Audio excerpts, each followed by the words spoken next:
नमस्कार मंडळी, cooking YouTube चॅनलमध्ये आपलं सहर्ष स्वागत। तर आज आपण बनवत आहोत पारंपरिक रेसिपी 7 कप्प्याचे घावन।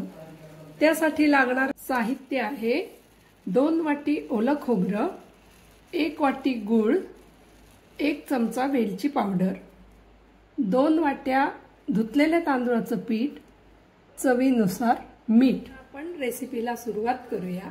त्यासाठी मंद आचेवर एक पॅन ठेवूया। त्यामध्ये ओलं खोबरं,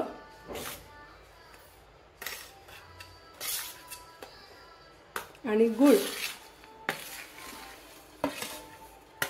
दोन्ही साहित्य एकत्र करून हे चांगलं एकजीव होईपर्यंत आणि गूळ विरघळेपर्यंत आपण ढवळूया। हे अशा पद्धतीने सारण तयार होत आलेलं आहे। शक्यतो गॅस बारीकच ठेवावा, म्हणजे हे सारण करपण्याची शक्यता कमी आहे। सारण आता आपलं छानपैकी तयार झालेलं आहे। आता आपण गॅस बंद करूया आणि त्यामध्येही वेलची पूड घालूया। तुम्हाला आवडत असल्यास तुम्ही जायफळ पावडरही घालू शकता। तर हे आपलं सारण तयार आहे। आता आपण पुढच्या कृतीकडे वळूया। हे 2 वाट्या तांदूळाचं पीठ घेतलेलं आहे, ते आपण पाणी घालून भिजवणार आहोत पातळसर।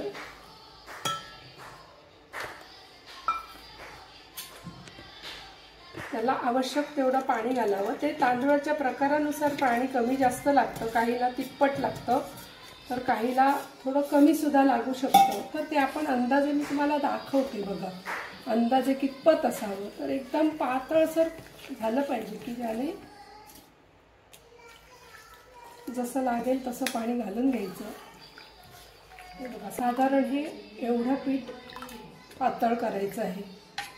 हे बघा, म्हणजे तसं पाण्याचं प्रमाण जास्त। त्यामध्ये आपण आता चवीनुसार मीठ घालू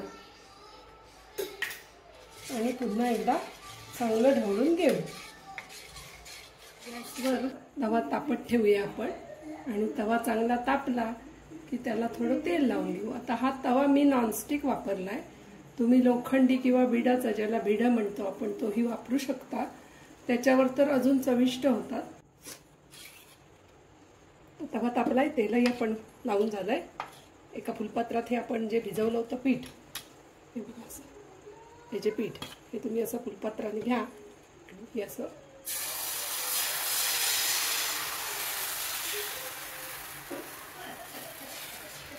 घालून घ्या पातळ। त्यावर 1 ते 2 मिनिटं झाकण ठेवा। आता आपण बघूया कितपत झालं हे।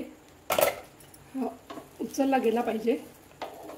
झालेलं आहे। थोडं आपलं पीठ घट्ट झालंय, थोडं जाळीदार होण्यासाठी तुम्ही अजून थोडं पातळ करू शकता। मग आपलं तयार आहे। आता ह्याच्यावर आपण हे गूळ खोबऱ्याचं सारण केलेलं आहे ते त्याच्यावर पसरूया। ह्याच्या अर्ध्याच भागावर हे असं पसरून घ्यायचं आहे। तुम्ही हाताने घालू शकता, आणि हा अर्धा भाग जो आहे हा ह्याच्यावर असा परतून ठेवायचा आहे। आता ह्याला बघा कशी मस्त जाळी आली आहे। थोडं पातळ केलं की अजून छान जाळी पडेल। आता मी तुम्हाला थोडं पातळ केल्यानंतरचं दाखवते। आता परत ह्या अर्ध्या राहिलेल्या भागावर थोडं तेल लावून घ्यायचं, आणि त्याच्यावरती पुन्हा अर्ध्या भागावरती हे असं पीठ घालून द्यायचं,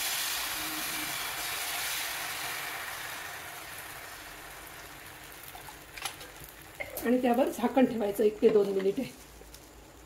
आता बघूयात, आपला हे झालेला असणारच। हो, अगदी मस्त छान झाले। आता ह्या भागावर आपण गूळ खोबऱ्याचं सारण घालून घेणार आहोत। असं छान पसरून घ्यायचं पातळसर, खूप जास्त नाही खूप कमी पण नाही, जेणेकरून सगळ्या भागाला त्याची चव लागली पाहिजे। आणि यानंतर आता हा मगाशी इकडचा भाग आपण तिकडे टाकला होता, आता हा इकडचा भाग आहे हा आपण इकडे परतून घेणार आहोत, आणि असं छान दाबून ठेवणार आहोत। असं करत करत हे 7 कप्पे पूर्ण करायचे। आता ह्या बाजूला आपण परत पीठ घालणार आहोत, त्यासाठी थोडं तेल लावून घेऊया। हे असं पीठ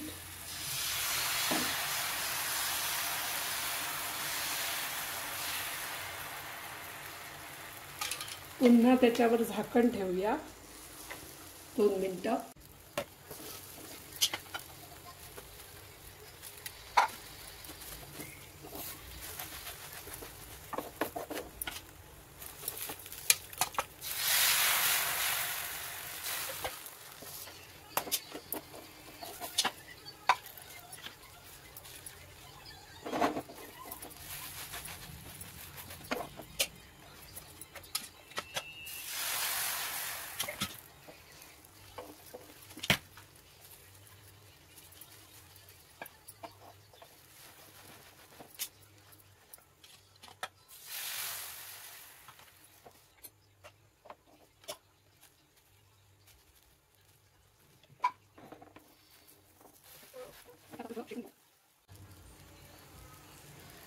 त्यात आपण झालेले आहेत 7 कप्पे शेकून घेऊ खालचा भाग थोडा, म्हणजे सेट चांगलं होईल. हे आहेत आपले 7 कप्पे घावन तयार.